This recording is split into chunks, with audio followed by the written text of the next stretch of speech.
Oremos al Señor. Padre amado, queremos rogarte en esta tarde, Señor, que tu palabra llegue a nuestros corazones con el propósito por el cual tú la envías, Señor. Rogamos que tu Espíritu Santo nos dé el entendimiento, Señor, para recibirla y aplicarla a nuestra vida. Lo pedimos en el nombre de nuestro Señor Jesucristo. Amén. Siéntense, por favor, hermanos.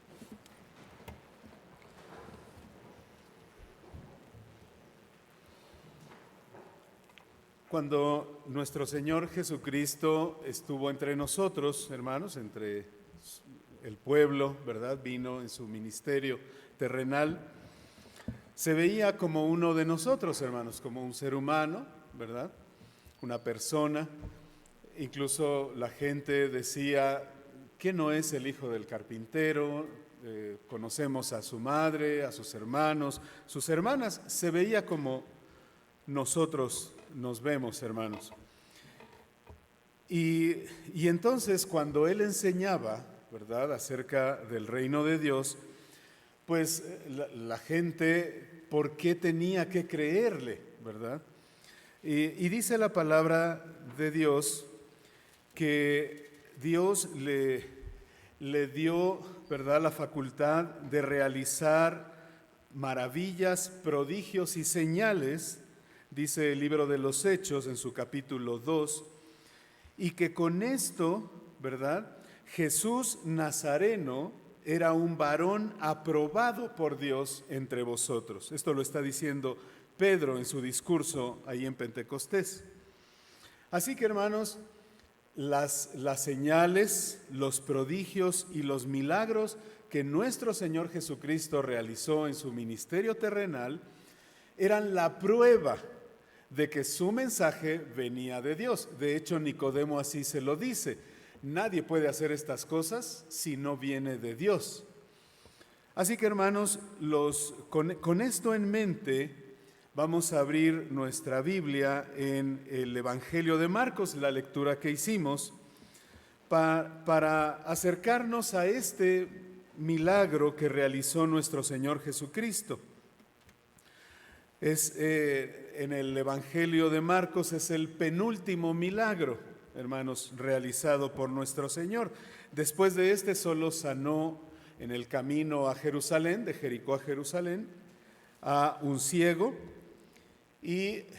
pero este es el penúltimo milagro. Entonces ya está casi al final de su ministerio y nos dice la Escritura ahí en el capítulo 9 del Evangelio de Marcos, versículo 14, después de que nuestro Señor venía de haberse transfigurado delante de Pedro, de Jacobo y Juan, dice la Escritura en otro de los pasajes paralelos, al día siguiente descendieron, ¿verdad?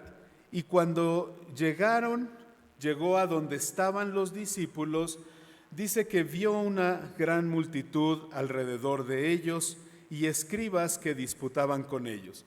Antes de continuar con la lectura, quisiera mencionar, hermanos, la estructura de nuestro pasaje. Nos ayuda mucho comprender la estructura que tiene esta porción de la Escritura. Los versículos 14 al 16 nos hablan de cómo Jesús ayuda a sus discípulos, y al final del pasaje, versículos 28 y 29, Jesús enseña a sus discípulos. Entonces, los primeros versículos, Jesús en ayuda de sus discípulos, y al final Jesús enseña a sus discípulos. Es un marco que tenemos en este pasaje, y cuando nos adentramos en los siguientes versículos, de los versículos 17 al 19, lo que vamos a encontrar ahí, hermanos, es la incapacidad humana ante la maldad. En paralelo al final, casi al final, versículos 25 al 27, vemos la autoridad de Jesús sobre la maldad. Entonces, la incapacidad humana ante la maldad y la autoridad de Jesús. Siguiendo así, hermanos, del versículo 20, ¿verdad?, únicamente, vemos cómo la maldad, ¿verdad? Su intención es la destrucción, con violencia inclusive. Pero en contraparte, versículos 23 y 24, Jesús interviene con fe, dando la fe, ¿verdad? La intención de la maldad es destrucción, Jesús llega para dar fe. Y los versículos centrales de este pasaje, 21 y 22, vemos a nuestro Señor ayudando con amor, ¿verdad? Esa es la estructura, hermanos, de este pasaje. Nos ayuda mucho para ver la centralidad de este pasaje, la ayuda que Jesús da al ser humano frente a la maldad. Ya entrando nuevamente, hermanos, como veníamos haciéndolo en el versículo 14, entonces, vemos que Jesús llega a donde estaban sus discípulos, un primer grupo de personas. Luego ve que alrededor hay una multitud, alrededor de ellos, un segundo grupo de personas. Y escribas, dice que disputaban, es decir, discutían con ellos como un tercer grupo de personas. Es importante mencionar que los escribas eran personas que conocían bien las Escrituras y las conocían mejor que los discípulos del Señor. Así que seguramente, ¿verdad?, estaban confrontando a los discípulos por el caso que se les presentó y que ellos no pudieron resolverlo. Estaba en riesgo la credibilidad de ellos y de su maestro, por supuesto. Es posible que los escribas, ¿verdad?, echaran en cara la incapacidad de los discípulos. Los discípulos, por su parte, seguramente había una sensación de frustración y de desconcierto, porque antes sí habían podido realizar, porque Jesús les dio autoridad sobre los discípulos inmundos, Marcos 6:7, y en el 13, Marcos 6:13, dice que echaban fuera muchos demonios. Así que los discípulos estaban en una situación, digamos, de vergüenza frente a toda la gente, una vergüenza pública que sentían ellos. Seguramente, hermanos, nos podemos identificar con este sentimiento de frustración, de desconcierto por los cuales hemos pasado en cuanto a nuestra fe, hermanos. Seguramente hemos pasado momentos en los que, pero si yo lo había hecho, si yo había sido fiel, si había vencido este pecado ya, ahí en una situación de fe, ¿qué pasó? ¿Fallé yo? ¿En qué habré fallado? ¿Será cierto, inclusive nos podremos a pensar, ¿será cierto esto del cristianismo que transforma a las personas? ¿Verdad? Además, no falta, ¿verdad?, que un familiar, que un amigo, gente conocida nos cuestionen en nuestra fe, hermanos. ¿De veras crees eso del cristianismo? Así que los discípulos se sentían de esta manera. Y Jesús llega porque vio eso Jesús, vio una gran multitud alrededor de ellos, los escribas que disputaban con ellos, y enseguida cuando ven a Jesús, toda la gente, dice, se asombró, versículo 15, y corriendo a él le saludaron. Este verbo, hermanos, asombró, ¿verdad?, que la multitud se asombró, tiene una carga emotiva muy profunda, hermanos.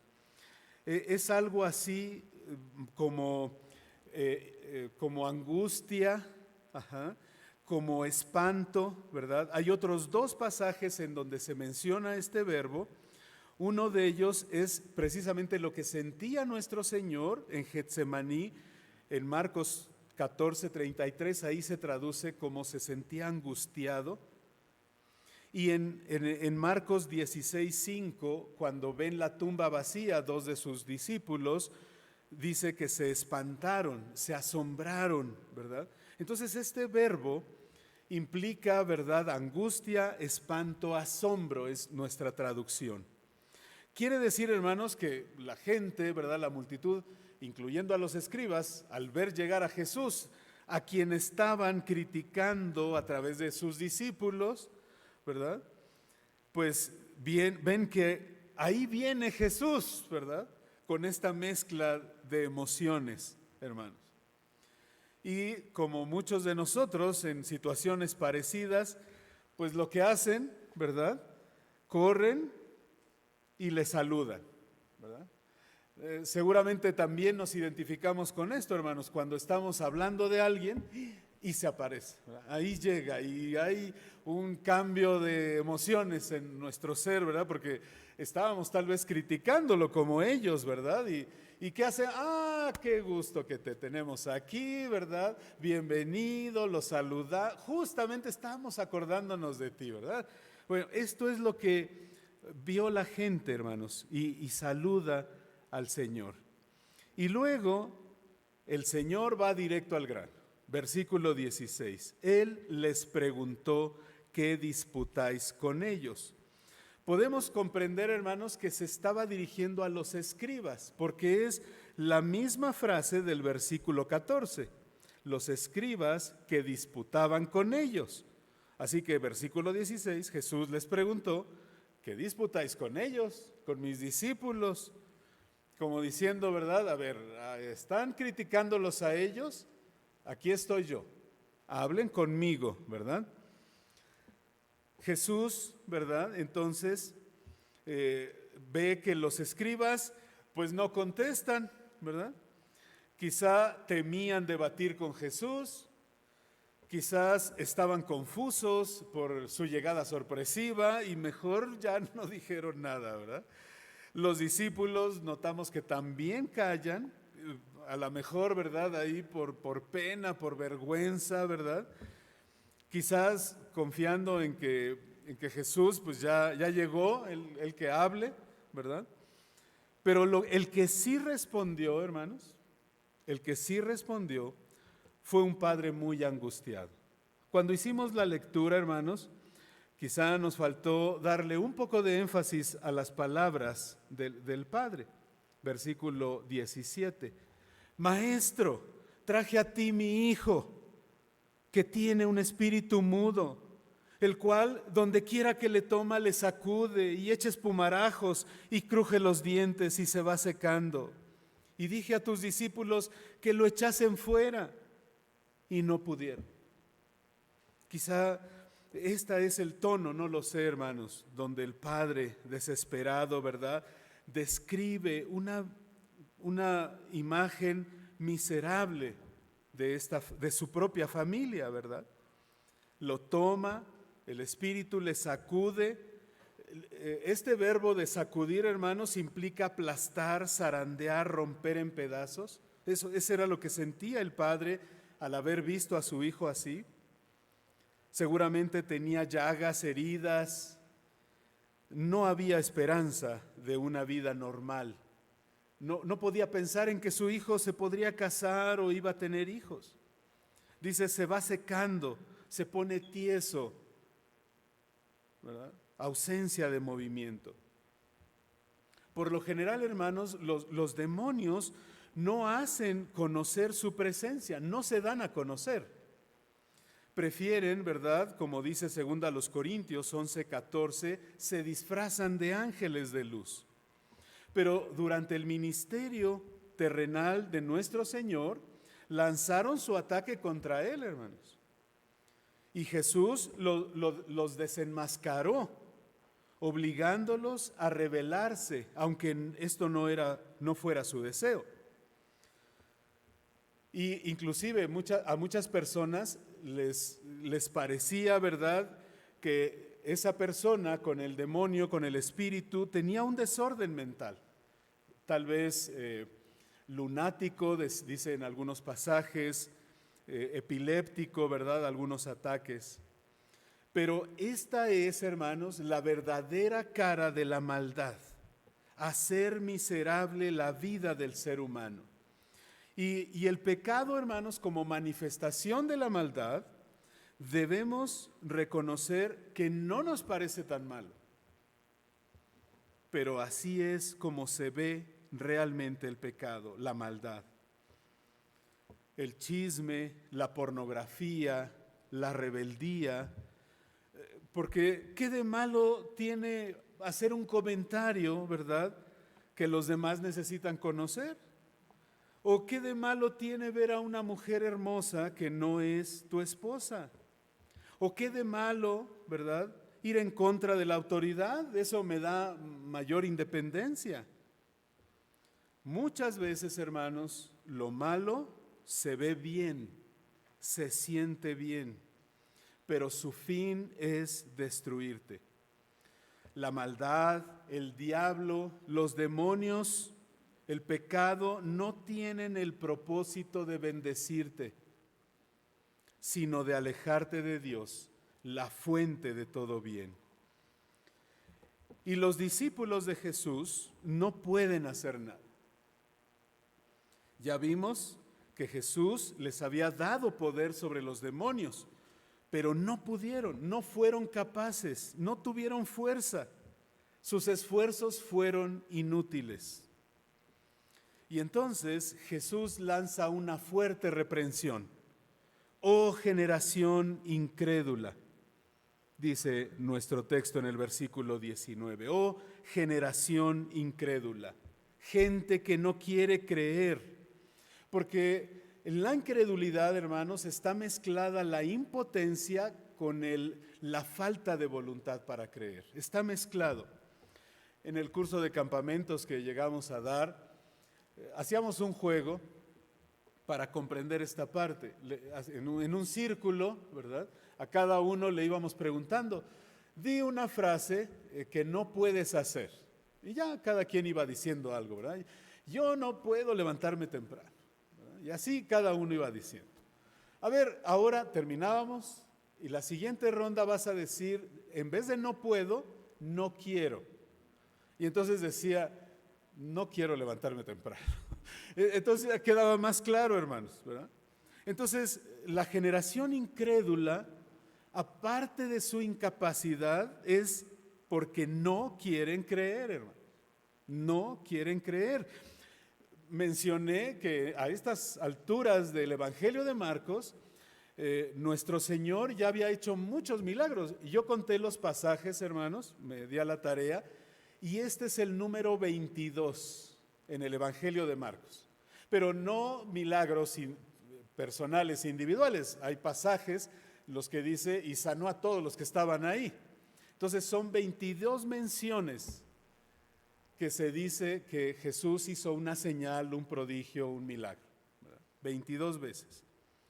Este es el 21, perdón, este es el número 22. Y solo queda uno por hacer en el Evangelio de Marcos.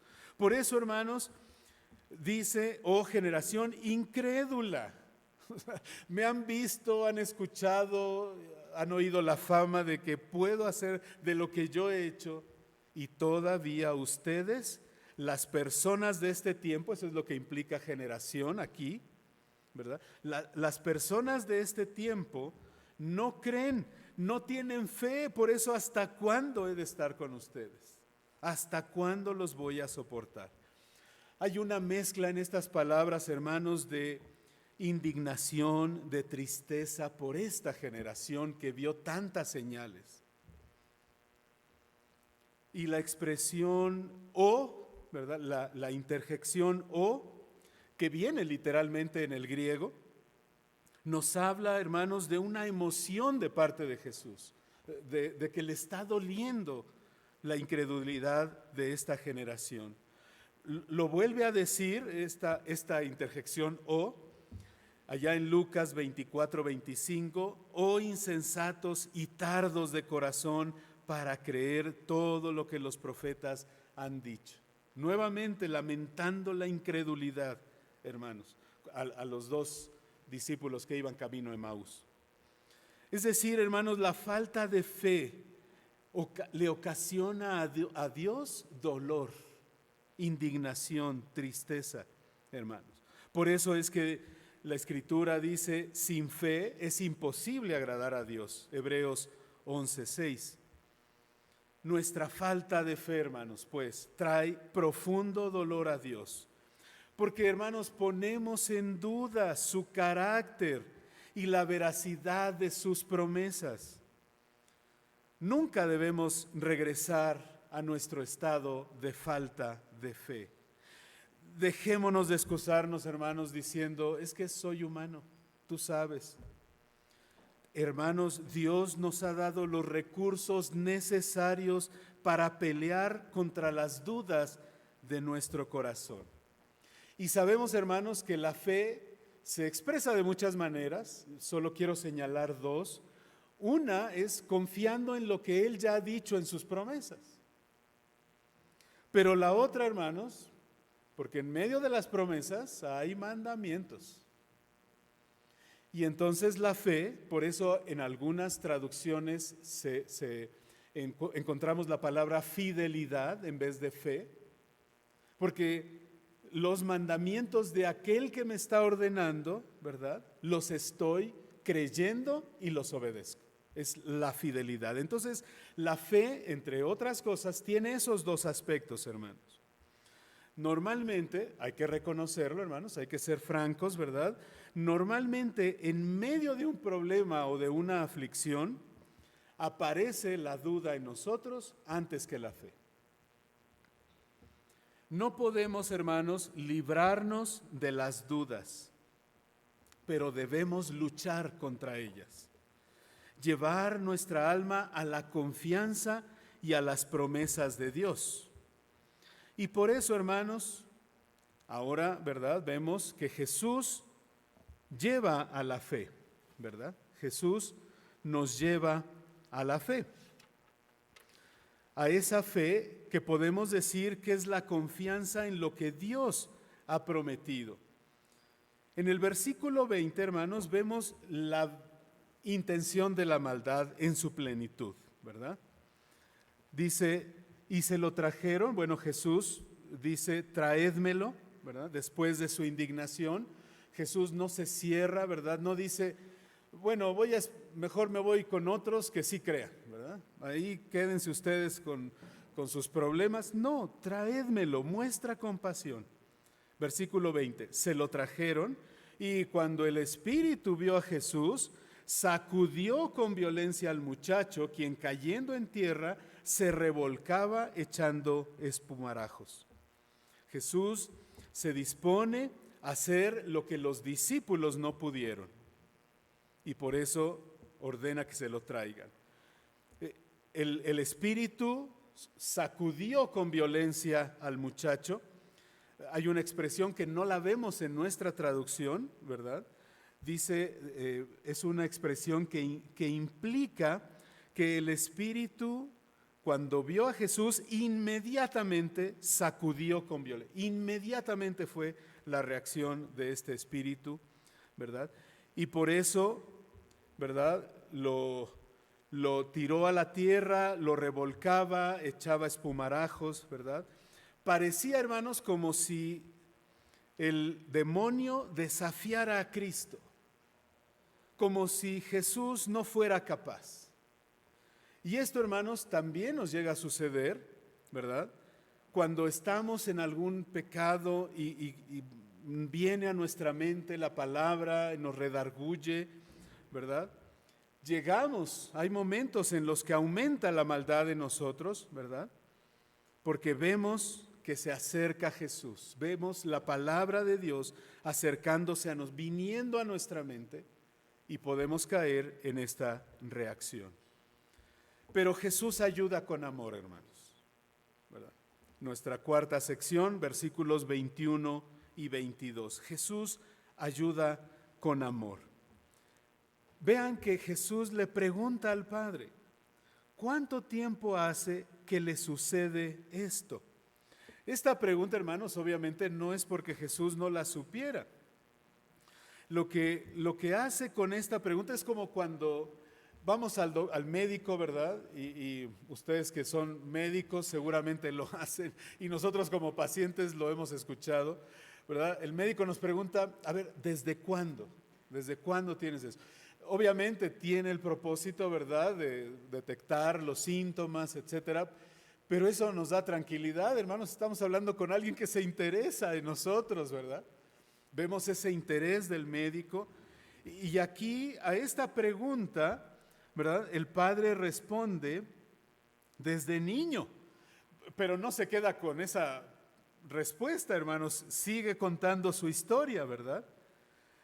La respuesta, hermanos, bueno, quisiera ahondar un poquito más en la pregunta de Jesús. Lo hace para ver el interés que tiene, ¿verdad? Al hacerle la pregunta, le ayuda a sobrellevar su dolor, ¿verdad? Porque va a contar su historia. El padre no se acercaba a una fuerza impersonal, ¿verdad?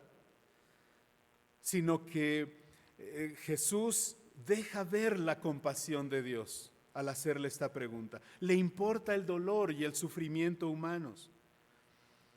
No somos un expediente más, hermanos, en la lista de sanidades, de salvaciones. No somos, hermanos, así.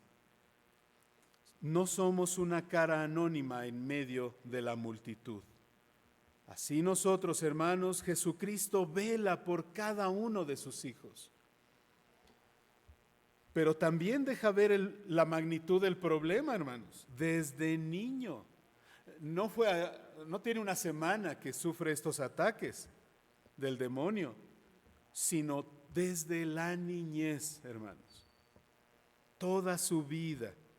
Y agrega el padre otros detalles que agravan la situación. Lo echa en el agua y en el fuego para matarle, ¿verdad? Abre su corazón al ver la compasión de nuestro Señor Jesucristo.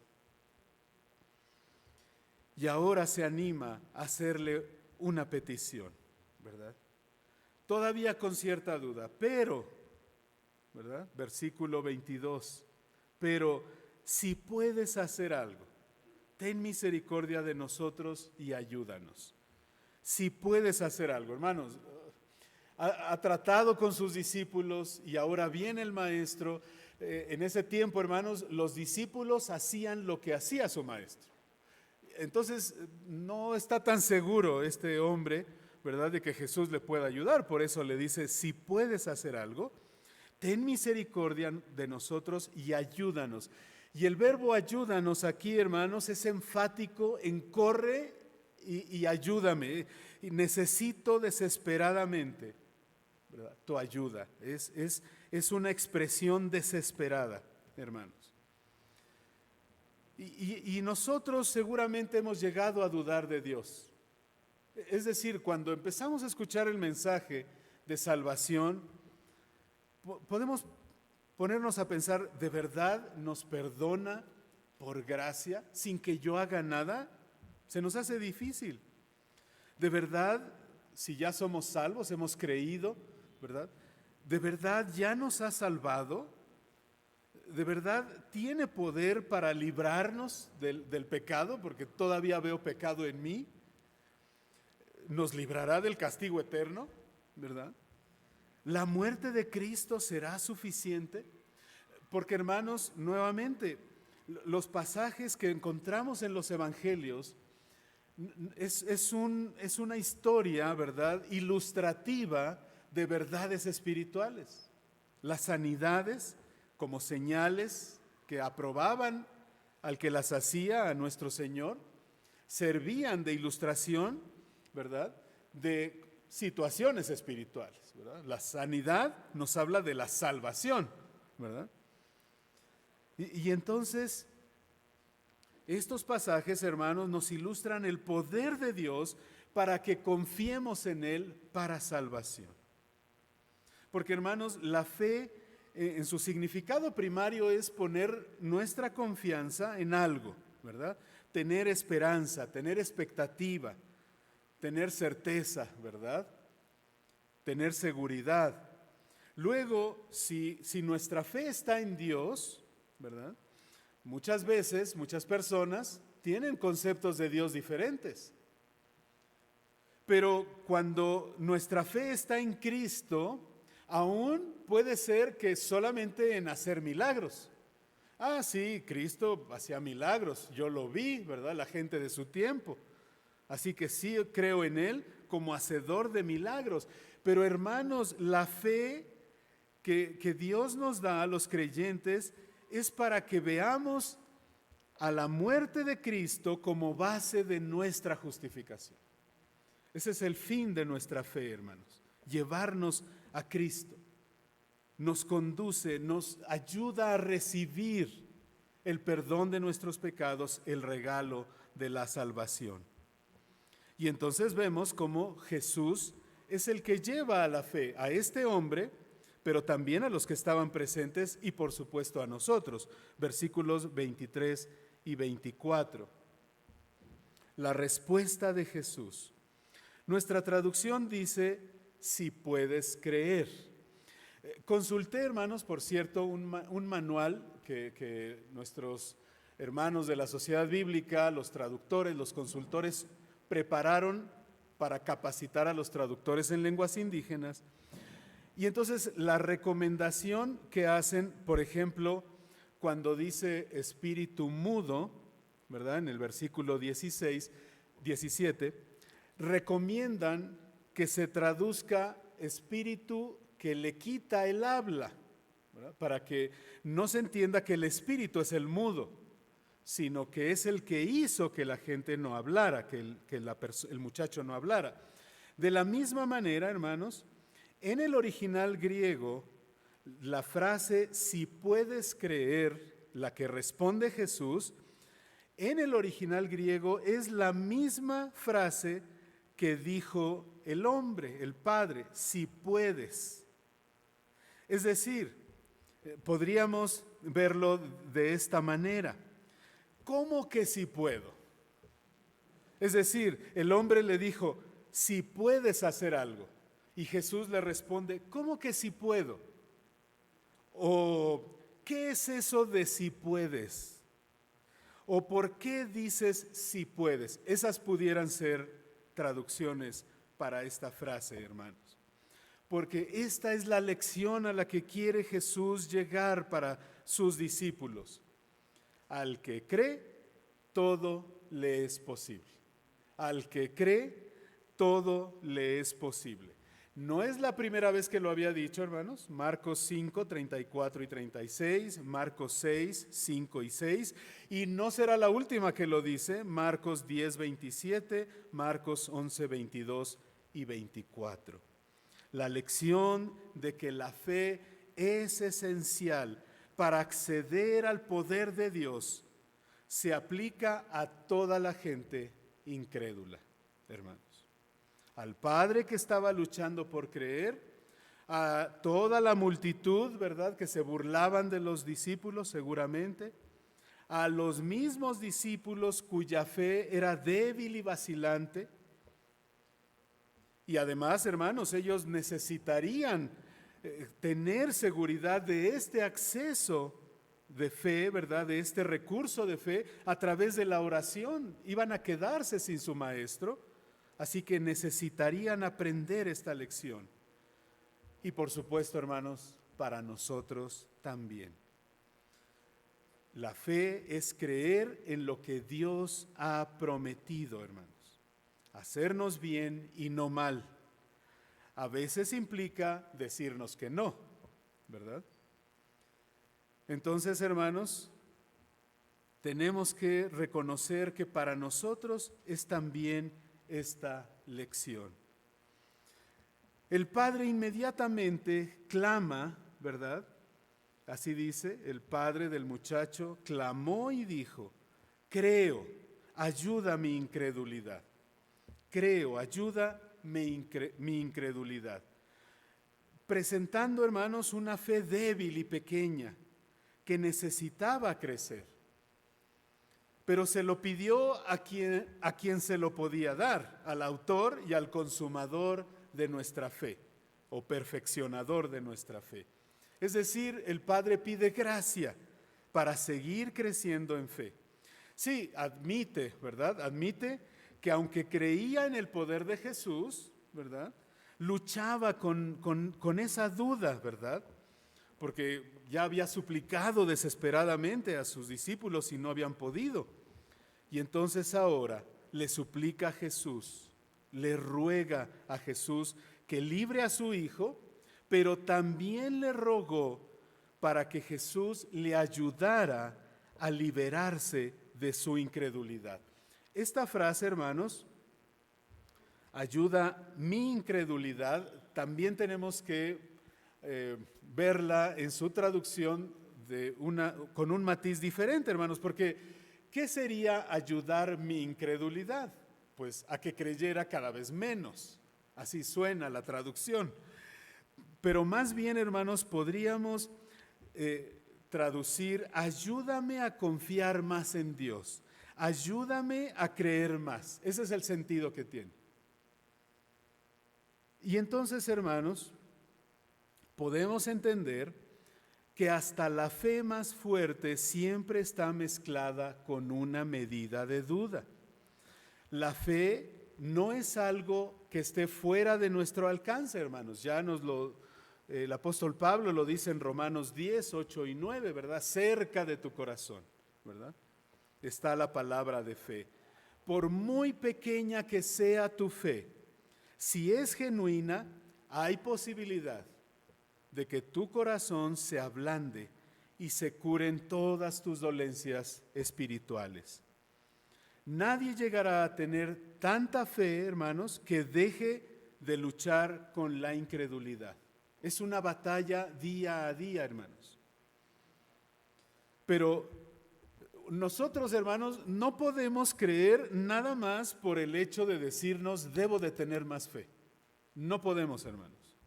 Como este hombre, debemos pedirle a Jesús que nos ayude en nuestra lucha contra la incredulidad. Parafraseando un poco, hermanos, podríamos expresarlo en una oración de esta manera: decirle al Señor: no quiero que tu obra en mí sea impedida por mi falta de fe. Y si el caso es difícil, porque mi fe es todavía pequeña, te pido, Señor, que tú la aumentes, que tu gracia se haga fuerte donde mi fe todavía es débil. Vemos entonces ahora, hermanos, la autoridad de Jesús, ¿verdad? Sobre la maldad, versículos 25 al 27. Jesús ve que la multitud se agolpaba, ¿verdad? Tal vez con la idea de detener al muchacho, ¿verdad? Por la violencia que habían visto. Y Jesús decide ya terminar con la conversación y actuar, ¿verdad? Porque su enfoque ahora ya era instruir a sus discípulos. Se acerca ya su separación, ¿verdad? Entonces quiere instruirlos bien y tan pronto como este hombre reconoció su incapacidad, entonces Jesús vino en su auxilio. No es una fe perfecta lo que se requiere, hermanos, pero sí un reconocimiento de nuestra debilidad. Y Jesús reprendió al espíritu inmundo. Le dijo: espíritu mudo y sordo, yo te mando, sal de él, no entres más en él. No hay poder, hermanos, no hay poder que pueda resistir a la autoridad de Jesús. Los discípulos no pudieron hacer nada para librar al muchacho, pero Jesús llega y le ordena al espíritu que salga y que no regrese más. Otros en el tiempo de Jesús, ¿verdad?, utilizaban conjuros que invocaban espíritus superiores, ¿verdad? Usaban ahí raíces, ¿verdad?, técnicas de sometimiento al dolor, pero Jesús solo da la orden, demostrando así su autoridad, hermanos. Otros se enfocaban en su propio poder o su habilidad para manipular estos poderes. Pero Jesús, como vamos a ver al final, enfatiza la oración. El espíritu salió de él, del muchacho, pero clamando y sacudiéndolo con violencia. Y el muchacho, exhausto, ¿verdad?, quedó como muerto. Pero Jesús, lleno de ternura y clemencia, dice que tomó su mano, tomándole de la mano, le enderezó y se levantó.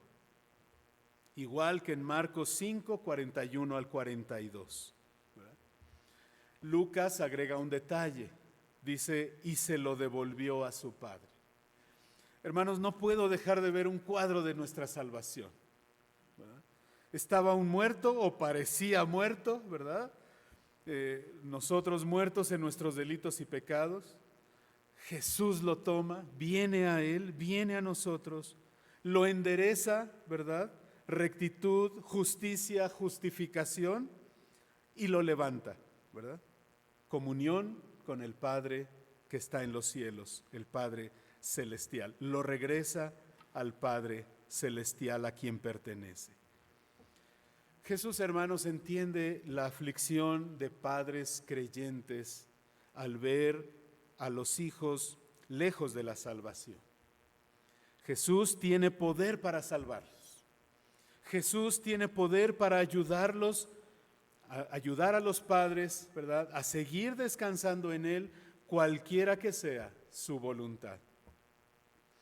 Finalmente, hermanos, Jesús enseña a sus discípulos. Versículos 28 y 29.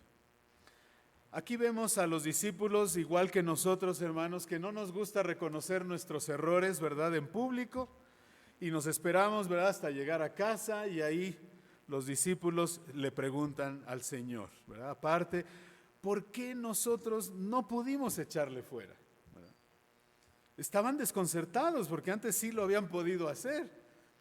Y Jesús les respondió, este género y esta frase, hermanos, puede referirse a un tipo particular de demonios, lo cual querría decir, ¿verdad?, que hay otros que salen sin oración y ayuno, ¿verdad? Pero lo más probable es que signifique una clase de ser, a los demonios en general. Podríamos decirlo, los demonios, como este género, ¿verdad?, como este, ¿verdad?, no pueden salir con nada a no ser con oración y ayuno. La implicación es, hermanos, que ellos, los discípulos, se sintieron autosuficientes por sus éxitos anteriores. Y así nos llega a pasar, hermanos. Confiamos, ¿verdad? No, pues si yo ya vencí ese pecado, así que venga la tentación, ¿verdad? Y no es así, hermanos, ¿verdad? Podemos caer si no dependemos de nuestro Señor. Ellos dependieron de su propio poder, descuidaron la oración. Además, el pasaje paralelo en Mateo 17 agrega, por su falta de fe, revelando, hermanos, con esto que la debilidad de su fe les impedía orar. Por decirlo así, pensaron que era algo automático que debería suceder, hermanos, y dejaron de orar. Y dejar de orar, hermanos, también es síntoma de incredulidad. Hay una conexión entre clamar en oración y nuestra fe, hermanos. Estamos orando, creyendo lo que el Señor nos ha mostrado en su palabra. Por eso oramos. Orar es una manifestación de nuestra fe, no hacerlo es una manifestación de nuestra incredulidad. Jesús curó a muchos que no tenían fe, hermanos, pero aquí el milagro está relacionado con la fe, porque esa es la lección que necesitaban los discípulos para el futuro inmediato. El poder les llegaría por creer en la oración. Ahora iban a tener que vivir de la oración, ¿verdad?, de la oración de fe para todo su ministerio. Esa fe débil del hombre, hermanos, fue suficiente para ejercer el poder de Dios sobre la situación del muchacho. Hasta una fe, hermanos, imperfecta, pero persistente, ¿verdad?, también, ¿verdad?, puede ayudarnos para ver el poder de Dios en alguna situación. El fracaso de los discípulos, hermanos, los preparó para esta valiosísima lección. de que la oración de fe persistente es muy, muy importante, hermanos. Esta es una batalla espiritual, hermanos, y se pelea en oración, ¿verdad? Contra la maldad, contra nuestro pecado, contra las tentaciones que vienen a nuestra vida. Aún en nuestra mejor condición espiritual somos demasiado débiles. Se pelea en dependencia de Dios, descansando en sus promesas y obedeciendo sus mandamientos. Se alimenta, pues, hermanos, de la palabra y de la oración. Hermanos, hermana, ¿cómo está tu lectura regular de la Biblia? Y siempre agrego, y tu estudio regular de la Biblia. No es por falta de tiempo, sino es incredulidad de que no lo necesitas y te confías en lo que ya has escuchado y que ya has visto. Hace algún tiempo, hermanos, me gusta, bueno, no me gusta, es una necesidad, leer la Biblia, la termino y vuelvo a empezar. Creo que varios lo hacen así, hermano. En esta ocasión llegué al libro de los Salmos y me di cuenta que pues eran, viniendo de Job con capítulos enormes, ¿verdad? Llego al libro de los Salmos y veo el capítulo 1, 6 versículos y ya, ¿verdad? El capítulo 2, 12 versículos, el capítulo 3, 8. Yo dije, voy a aprender, a tratar de aprenderlos de memoria, ¿verdad? Y entonces son cortos. Y además el Salmo 1 ya me lo sabía, así que ya tenía ventaja, ¿verdad? Pero así empecé, hermanos. Si lo han experimentado, hermanos, los que se han preparado para memorizar, ¿verdad? Pues ocupamos el camino para la escuela, el trabajo, ¿verdad? Según sea el caso. Y de regreso, ahí va, ¿verdad? Nuestras tarjetitas, ¿verdad? Yo traía el celular y ahí Salmo 1, Salmo 2, y ahí venía. Bueno, hermanos, es una, no sé cómo decirlo, el impacto que traer la palabra del Señor en la mente. Todo lo veía con cara de salmo, hermanos. Todas las experiencias del día venían a mi mente a través de lo que estaba memorizando en ese momento. No he avanzado mucho, hermanos, voy en el Salmo 9, ¿verdad? Apenas, ¿verdad? Pero debemos de ver cómo andamos, hermanos, en relación con la lectura y el estudio de la Biblia, el estudio y la lectura regular, ¿verdad?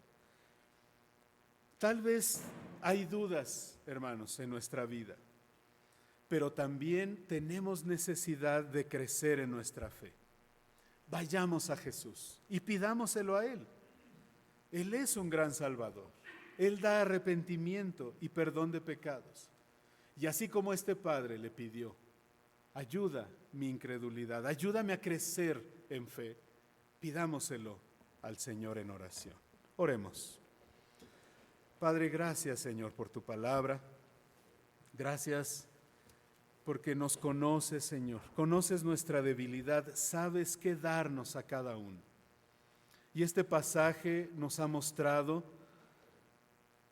a un hombre, a unos discípulos, a una multitud batallando con la incredulidad. Pero nuestro Señor Jesucristo trajo fe a este grupo, mostrando que Él puede dar la fe que necesitamos.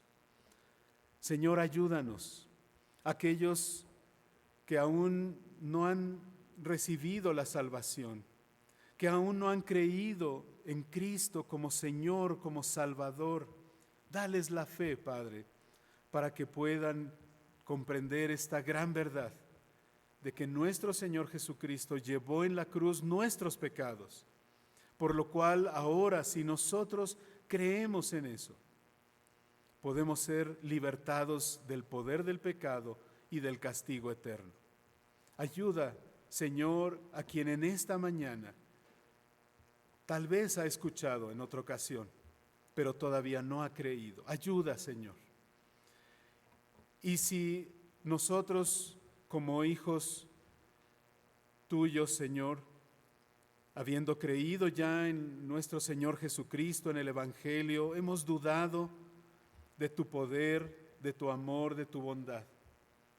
Ayúdanos, Señor, para creer más, para crecer en esa fe, Señor, que tú has depositado en nosotros.